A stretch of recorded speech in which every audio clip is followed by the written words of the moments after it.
Das kann losgehen. Alle sind soweit. So we are reading today from the Bhagavad Gita, from the 6th chapter, verse 34.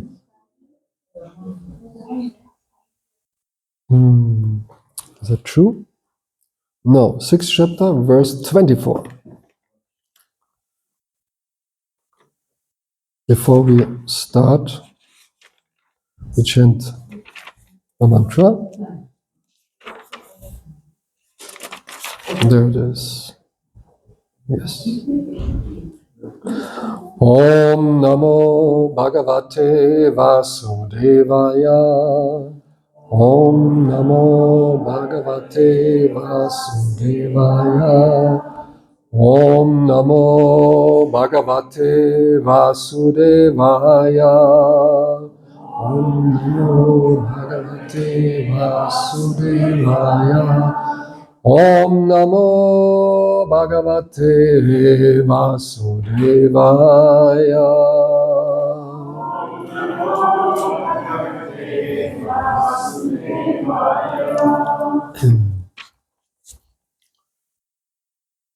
Sanishchayena yoktavyo yogo nirvinachetasa sankalpa prabhavan kamams tyaktva sarvan asheshataha manaisvairendriya gramam viniyamya samantataha. One should engage oneself in the practice of yoga with determination and faith, and not be deviated from the path. One should abandon, without exception, all material desires born of mental speculation, and thus control all the senses on all sides by the mind. Purport. The yoga practitioner should be determined. Mach ruhig hell. Ja, so hell wie möglich. Ich sehe sonst so schlecht. The yoga practitioner should be determined and should patiently prosecute the practice without deviation. One should be sure of success at the end and pursue this course with great perseverance, not becoming discouraged if there is any delay in the attainment of success. Success is sure for the rigid practitioner. Regarding Bhakti Yoga, Rupa Goswami says, Utsaha nishchayattaryat tat kama pravartanat sangatyagat sato vritte sadbiya bhaktiya prasidyati. One can execute the process of Bhakti Yoga successfully with full-hearted enthusiasm, perseverance, and determination by following the prescribed duties in the association of devotees and by engaging completely in activities of goodness. As for determination, one should follow the example of the sparrow who lost her eggs in the waves of the ocean. A sparrow laid her eggs on the shore of the ocean, but the big ocean carried away the eggs on its waves. The sparrow became very upset and asked the ocean to return her eggs. The ocean did not even consider her appeal. So the sparrow decided to dry up the ocean. She began to pick out the water in her small beak, and everyone laughed at her for her impossible determination. The news of her activity spread, and at last Garuda, the gigantic bird carrier of Lord Vishnu, heard it. He became compassionate toward his small sister bird, and so he came to see the sparrow. Garuda was very pleased by the determination of the small sparrow, and he promised to help. Thus Garuda at once asked the ocean to return her eggs, lest he himself take up the work of the sparrow. The ocean was frightened at this and returned the eggs. Thus the sparrow became happy by the grace of Garuda. Similarly, the practice of yoga, especially bhakti yoga and Krishna consciousness, may appear to be a very difficult job, but if anyone follows the principles with great determination, the Lord will surely help, for God helps those who help themselves. The verse one more time. One who engage oneself in the practice of yoga with determination and faith, and not be deviated from the path. One should abandon without exception, all material desires, born of mental speculation, and thus control all the senses on all sides by the mind. Nama Om Vishnu Padaya Krishna Prishtaya Bhutale Srimati Bhaktivedanta Swami Iti Namine Namaste Saraswati Devi Gauravani Pracharine Nirvishesha Shunyavadi Paskitati Shatarine Jai Sri Krishna Chaitanya Prabhu Nityananda Shri Advaita Gadadhar Srivasari Gaura Bhakta Vrinda Hare Krishna Krishna Krishna Hare Hare Hare Rama Rama Rama Hare Hare. So, in that verse we hear a very nice example, the example of the sparrow who wants to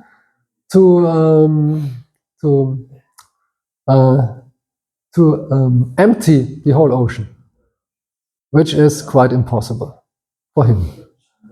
So, but like Srila Prabhupada said, the word impossible is only in the dictionary of the fools. For a devotee of Krishna, for him nothing is impossible.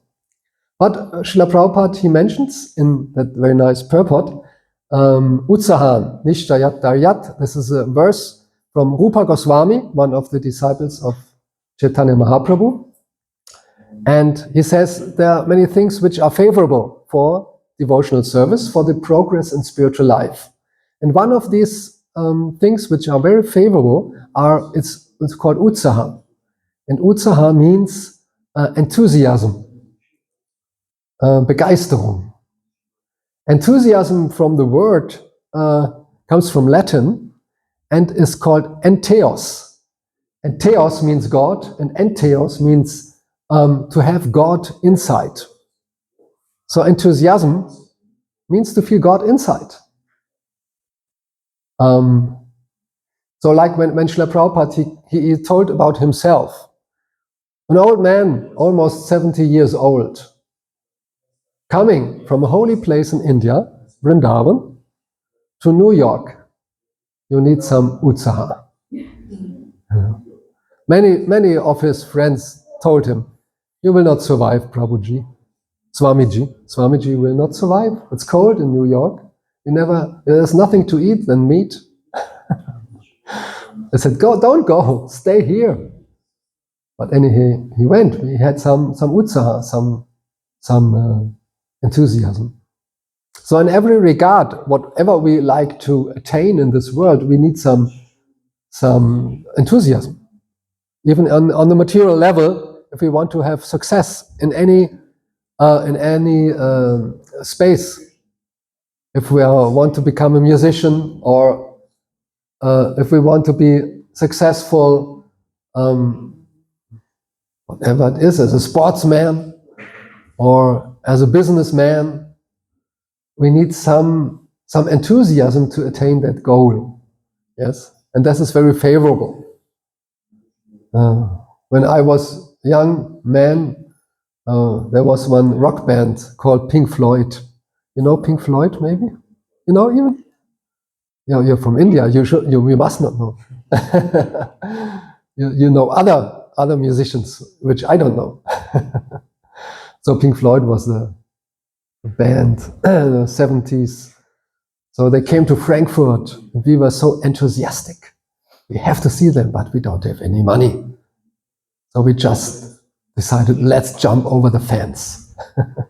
And with enthusiasm, we jumped over the fence and attained the goal to see Pink Floyd with their flying Floyd through the hall. So enthusiasm means to be eager, to be eager to reach the goal. Yes. So Srila Prabhupada, he did like the sparrow. He didn't empty the ocean, but he crossed the ocean, which was actually quite not an easy thing. So Srila Prabhupada, he crossed the ocean, and he came to the west, to New York. So by his enthusiasm, many young people came, and they became very enthusiastic too. And in that way, this Krishna consciousness and the Bhagavad Gita could spread around the whole world, from Vrindavan, from India to America, to Europe, to Russia, to all the countries of this world. And the disciples of Srila Prabhupada also, they had enthusiasm. I just heard one lecture from Harikesh at that time. He was a direct disciple of Srila Prabhupada, and he told the story of how the devotees brought Krishna consciousness to the east, to eastern part of Germany. This was western part, and eastern part was separated. The eastern part was the communistic bloc. So it was very dangerous to bring spiritual literature in a land where atheism is the rule. And this was not allowed. This was not at all allowed. It was forbidden. And if you would, the police would caught you, you would go to jail for it. So they decided, let's go. You could go to east part of Germany by transit, because there was West Berlin. This belonged to West Germany. And the other way, you could go in as a guest to go in East Bloc, East DDR.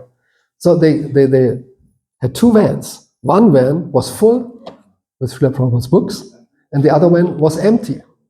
And the empty one, the full one, they decided at the border, they declared, this goes to West Berlin. Okay, they got a stamp. The other empty van, we enter the East Bloc. Then they got through the border, and at the next parking place, they met.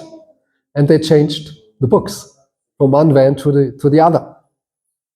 Unfortunately, Harikesh told, the police came. And the devotees, they did like as if they make a little break. They put out some apples and chewing apples. And after some time, the police left the place on the Autobahn. And then they continued to change the books. And then Harikesh started, and some kilometers, police on the street, the same car, waving to stop. So I knew I cannot stop. So er gab Gas. Was heißt Gas geben? Accelerated. He accelerated. So they came immediately and followed. And he was just chanting Hare Krishna. And what happened mystically, something happened. It was in July, in the summer. It was very hot. But suddenly a great thunder and a rain came, like he never saw before. And the rain on the hot street gave like fog, steam, much steam. So next escape, he escaped from the Autobahn and the police disappeared. So like a little sparrow got help from Garuda, yes, because he was so happy to see his enthusiasm. Harikesh got help by the Lord because of his enthusiasm to spread this Krishna consciousness, even in those countries where it was very, very dangerous. So what was it that make people so enthusiastic about Krishna? It was that they never had so detailed and nice informations about who am I and who is God. Yeah, in our Western civilization and philosophy, this is very vague. So in Prabhupada came Krishna. God means Bhagavan. Bhagavan means he possesses the 6 opulences. Yes, he is the Almighty. He's all fame. He has all riches. He has all beauty.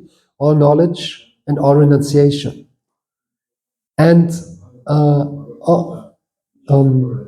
even that information is interesting, because we are very attracted. If we see a person in that world who's very rich, very beautiful, very powerful, and very famous, we are attracted.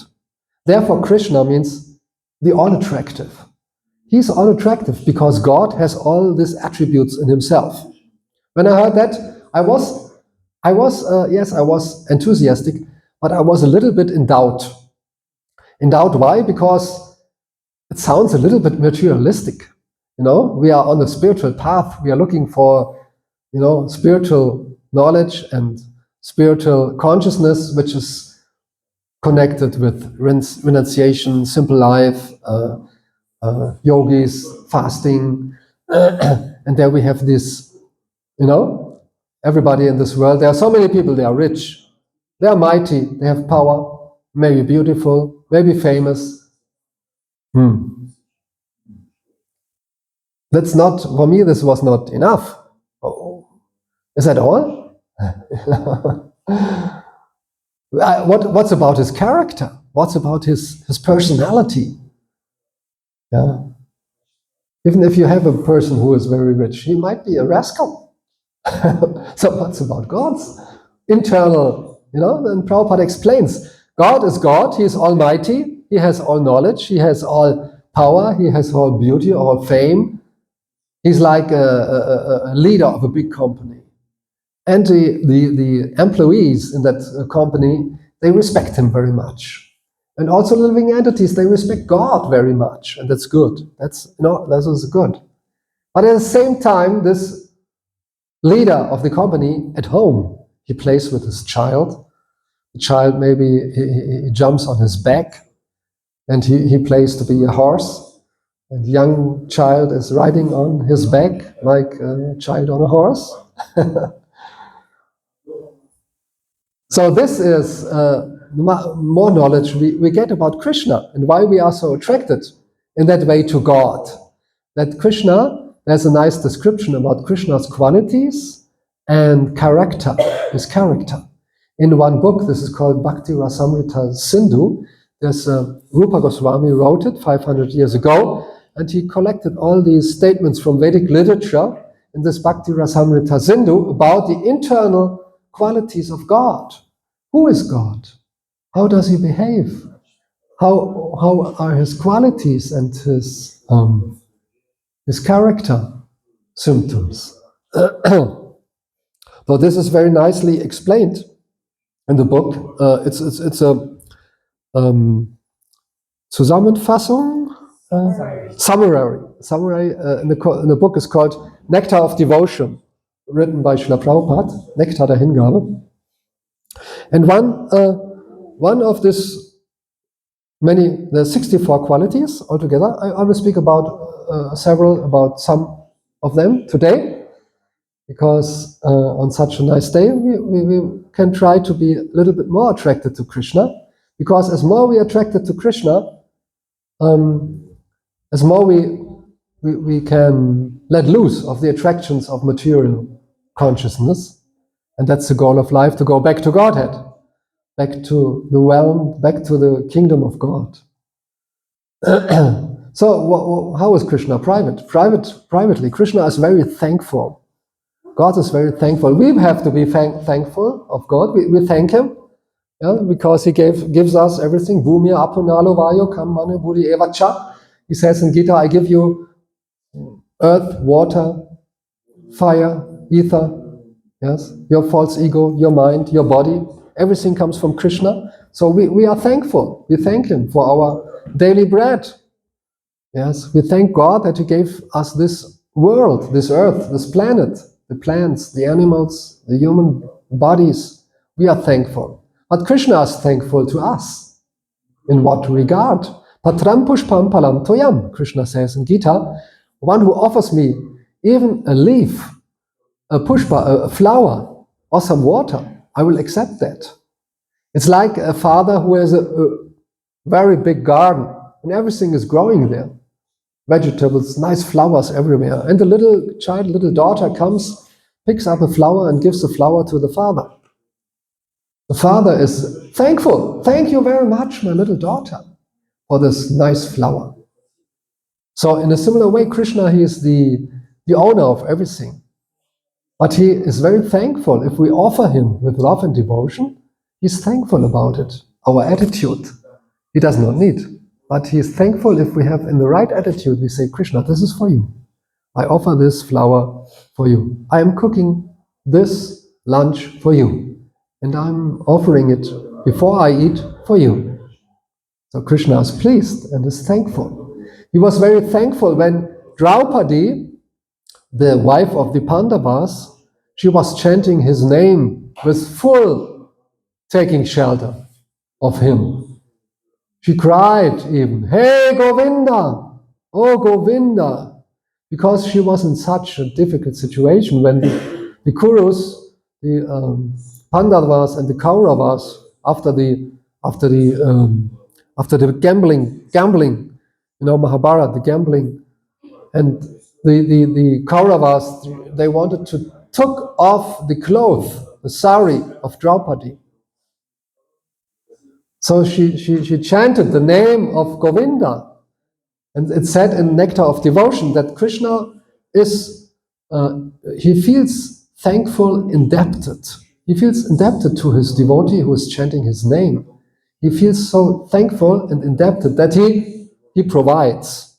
Ananyas chintayanto mam, tesham satata yuktanam, ananyas chintayanto mam, yejana payupasate. So one who is meditating about my name and form and who serves me with love and devotion, I give him what he needs, I maintain what he has, Krishna says in Gita. So in that case, Krishna, he gave Draupadi, the Kauravas, they tried to pull off the sari, her cloth. But it didn't end. It became longer and longer and longer. So Krishna, he provided Draupadi with the cloth. Because he was very thankful, he was asking his devotees, chant the names of God. And if we do that, he is thankful for that. He feels indebted. So this is Krishna. Krishna is not only the Almighty, he is a personality who has a relationship to us, to his devotees and to everybody in this world. So he is very, very thankful. It's also called, said in the Nectar of Devotion, that he is a very pleasant speaker. Krishna is a pleasant speaker. Everybody who hears him speak, he is pleased. So you might ask, a pleasant speaker. There are many people who are pleasant speakers. Maybe even the news teller in the television every evening. He knows how to speak. Very nice. Otherwise, he would not get that job. Isn't it? They're experts in speaking. So there's a nice definition about pleasant speaker in the Nectar of Devotion. A pleasant speaker is somebody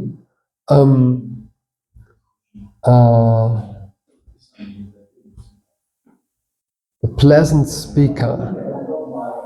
He can exchange. What is that English word? I just looked it up in the dictionary, but I forgot it. Liebenswürdig. Wie würdest du das übersetzen? Huh? Loving? There's another word. There's another word for liebenswürdig. Amiable. Amiable. Amiable. So, to be a pleasant speaker, somebody is able to be amiable, to speak amiable words even with his greatest enemy. Liebenswürdige Worte wechseln selbst mit dem größten Feind. Wer das kann, der ist ein angenehmer Sprecher. So Krishna, the example is given of Krishna when once this was this King Kalia. King Kalia was the king of the snakes, a gigantic snake. And she came to Vrindavan and polluted the Yamuna, the river Yamuna, and polluted the whole area.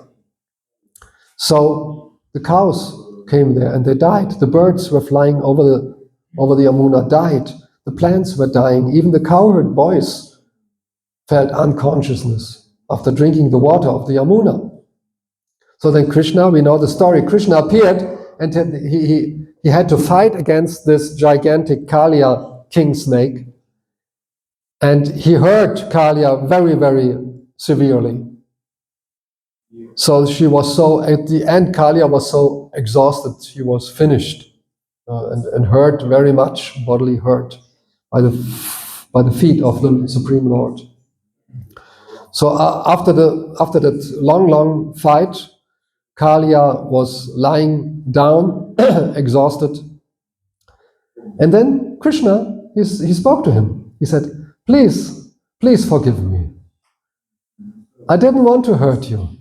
Please forgive me. God said, please forgive me. Even if he is God, he said, forgive me. It was my duty to protect the inhabitants of Vrindavan. It was my duty to protect the cows, the animals, and the cowherd boys and cowherd girls. It was my duty to protect them, and therefore I had to punish you. But I'm sorry. Please forgive me. And please, you have to leave this place, but you can go to your island in the sea, and by the prints on your heads of my feet, Garuda will know he will not touch you. So even he protected by that, his greatest enemy, he protected him. So therefore, to do things like that, to speak in an amiable way with your greatest enemy, you have to have one other very deep Eigenschaft, quality. Thank you.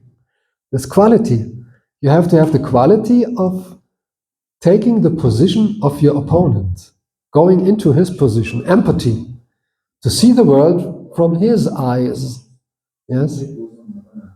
So although God is great and almighty and all these things, he is empathic. He can look inside our heart and look from our viewpoint, our feelings. That's Krishna. Krishna is everywhere, in every heart. Yes, as a super soul, he's so small and invisible, but he's the constant companion of us and feels with us. Yeah? So therefore, Krishna, he is very compassionate, mitfühlend. He feels compassion with us and with all living entities in this world. These are his more internal qualities.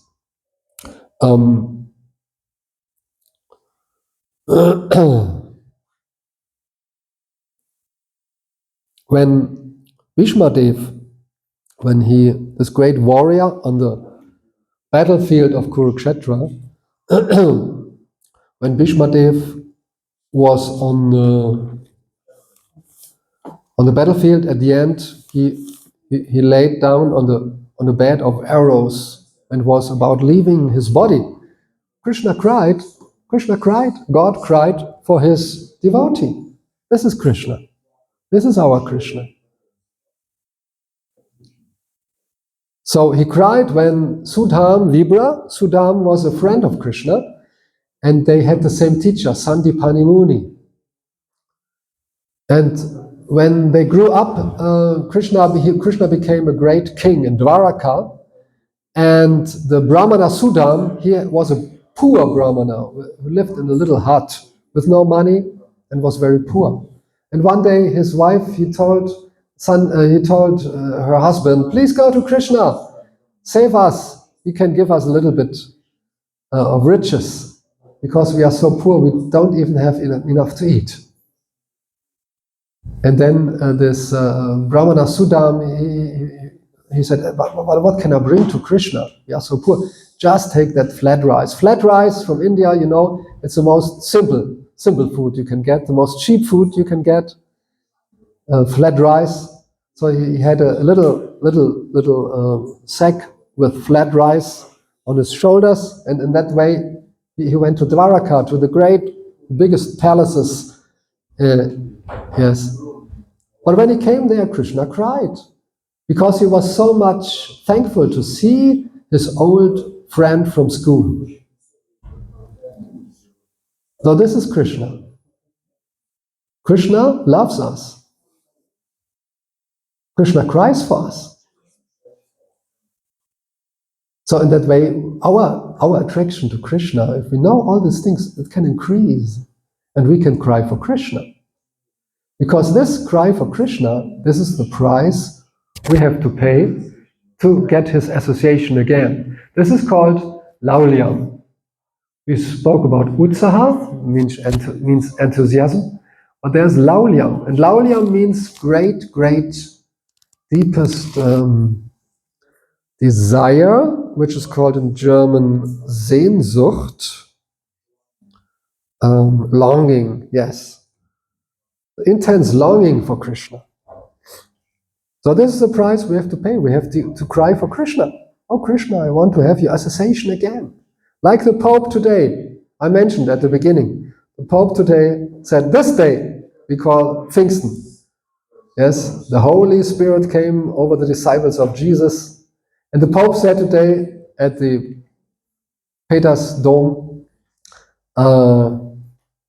we have to get forgiveness for our sins and then go back to God and sit with him on one table.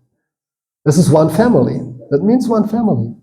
So the spiritual family means the spiritual world, means to associate with the Supreme Lord, and in that world even forget that he is the Supreme Lord. There's just a loving relationship to Krishna. Loving relationship to Krishna. So that is what we are looking for. And Krishna, he's so nice that he is so amiable, liebenswürdig.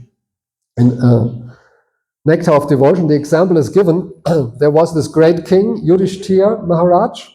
He became king after the battle of Kurukshetra.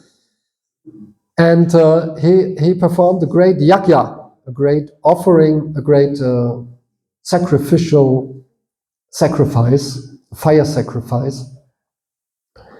And they came to that place, Yudhishthira on one side and Krishna on the other side. They were standing on the chariots. Auf ihren Streitwagen standen sie.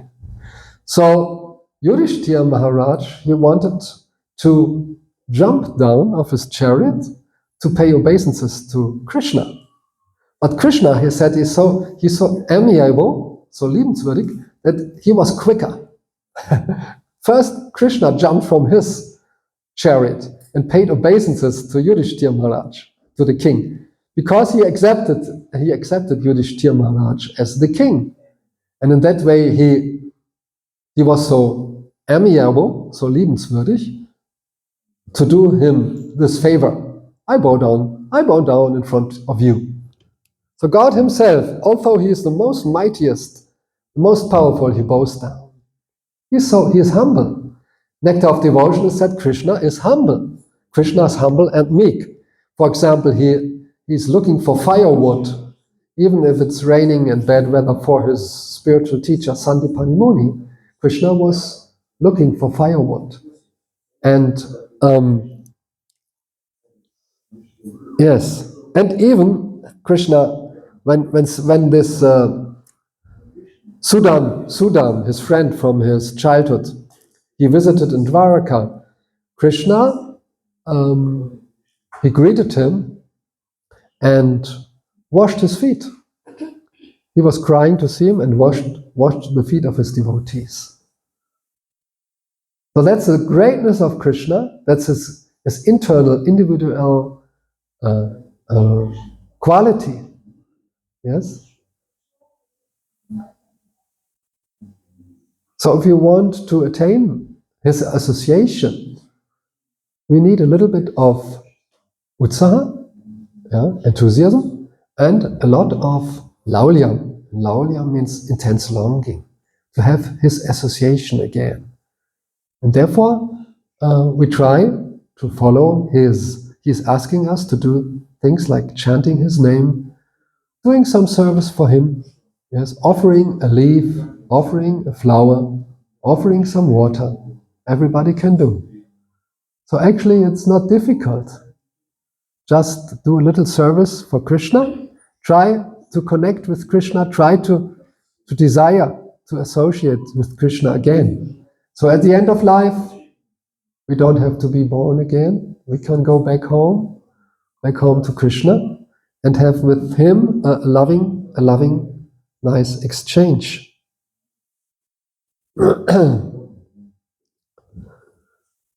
So these were some thoughts about this nice verse in the Bhagavad Gita, Utsahan, verse from Rupa Goswami. So now, afterwards, we can dance and chant a little bit and offer to the Lord, with love and devotion, a ghee lamp to Radha Madan Mohan. These ghee lamps are prepared, and everybody of you who likes, he can offer a ghee lamp to our lordships. So, thank you very much for your association, for your listening. Hare Krishna. Maybe there's a question or a comment. Otherwise, we will make kirtan. Do we have any doubts or any different opinions? Who's first time visitor today? First time in this temple? Oh, a lot of people. You're joking. But where are you from? Amsterdam. Ah, you came from Amsterdam to Goloka Dhama. Yes. Oh, determination, enthusiasm. It's a long trip from Amsterdam. You stay overnight or you go back today? You stay overnight? You have a place to stay? Yes. Okay, nearby. Okay. Nice to know.